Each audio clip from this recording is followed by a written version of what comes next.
Dragon Ball Daima has finally finished airing, and I have some thoughts. It has to be said, it's always refreshing when Akira Toriyama takes the helm of any Dragon Ball related project.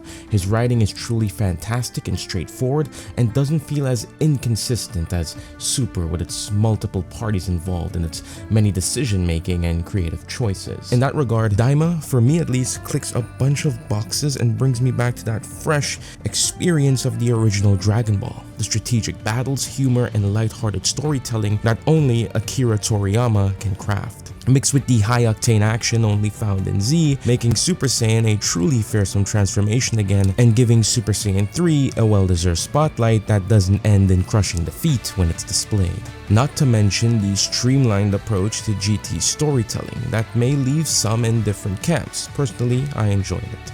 While I do love GT, a lot of it can be messy and somewhat dragged out at times, with its attempt to recapture that OG magic. But its highs are incredibly high, so it's nice to see Toriyama take some of its best parts and does as he has in the past and refined it for a cleaner, simpler idea.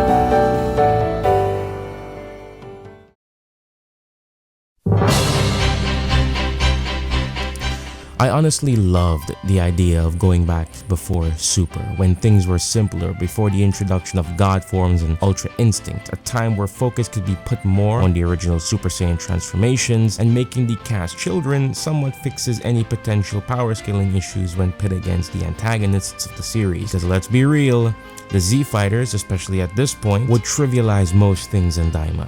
But before we continue, if you're new to the channel, I make these kind of analytical content. Feel free to subscribe. Let's get to 20k this year. Last time we couldn't make it. If you want to support this channel, I do have a Patreon down in the description below, or there's always Boomslank, my continuous sponsor, or you can just become a channel member. The choice is yours. With that out of the way, let's get back to the video.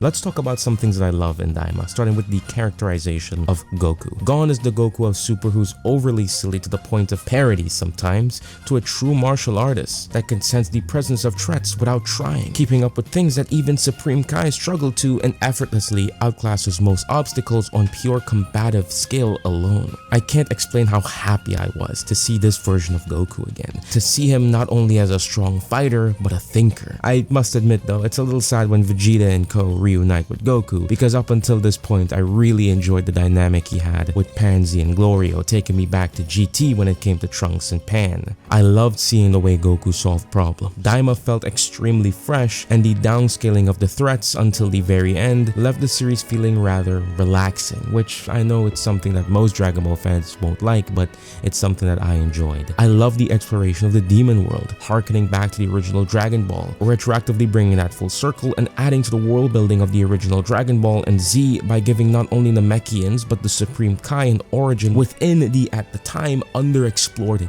demon world. All the new characters were a breath of fresh air, with many of the designs feeling so full of life and energy as expected from Akira Toriyama's legendary pen, from our protagonists like Glorio, Pansy, King Kadan and his army, Neva and Hybris, to the antagonists Goma, Dr. Arensu, Majin Kuen Du, Degisu, and Goma's botched Genyu force, not to mention the three Tamagashi and the battles they brought to the table, each one raising the stakes and forcing our main characters to go beyond what we thought we're capable of, especially when it comes to Super Saiyan 3 Vegeta. Super Saiyan 4 was also a genuine surprise. At one point I started to second guess its inclusion, especially with the fusion bug red herring, and while I have some dislikes with the form and the design, I love Super Saiyan 4's Gogeta-esque red hair. This is the most fun I've had with Dragon Ball since Super Hero, and I'm kind of sad that it has to come to an end. The music, the animation, the ambience. From a production standpoint, Daima is the best Dragon Ball has been and most likely will ever look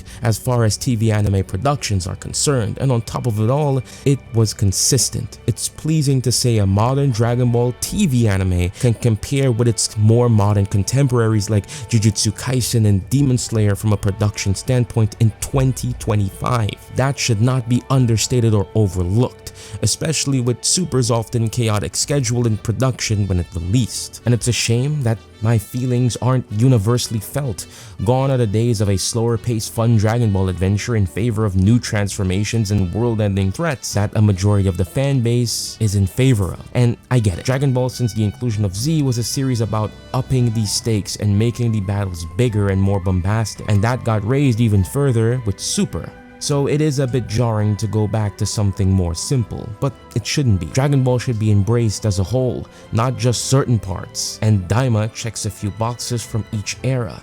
The silly, simple storytelling and martial arts of the OG, the explosive battles and Super Saiyan transformations of Z, the adventure of exploring the unknown from GT, mixed with the new transformations that the series has become known for with Super. Daima is a love letter to Dragon Ball as a whole, and it embraces both Dragon Ball's good and bad storytelling. And it may not be the perfect send-off to Akira Toriyama, but then again, I don't think it was designed to do that. Sad to say.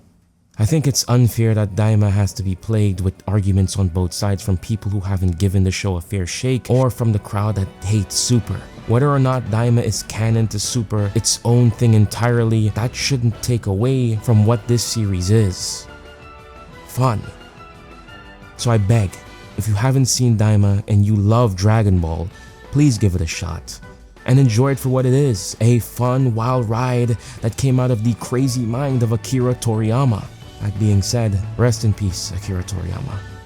May Daima's success and failures pave the way for more interesting and diverse storytelling within Dragon Ball for years to come.